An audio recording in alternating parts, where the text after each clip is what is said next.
Te Gerre de Nijmeegse Vierdaagse voor het eerst al is het. Didi Tekema en haar heid Laurens Hengst uit Jestrum gaan de uitdaging aan. Voor Didi is het de vuurdoop. Ik had vooral een squalreisgevoel, zo mag het zien.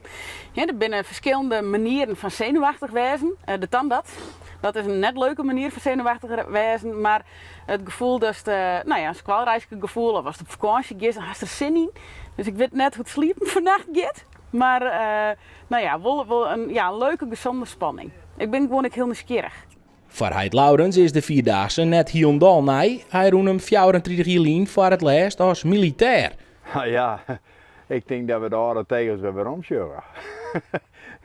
Ik zei vroeger altijd naar brand van ik ken hier elke kiezel, elke grindtegel. Maar het laat me wel om. En vooral omdat we te jaren rennen. En dat is wel, vind ik wel bijzonder. Te Gerre zit hij en dochter op de Vierdaagse camping in Malden. Een soort van nostalgisch, dat is het wel. Vroeger gingen we met ons memory altijd op vakantie. Maar je zal met de caravan.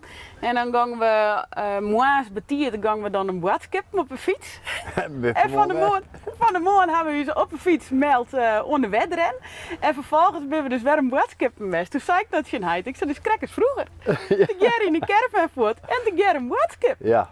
Eerst maar wat koolhydraten erin en een paar hoeken sliep. En dan gaat om 11:05 de wekker op het fietsje naar de stad en los.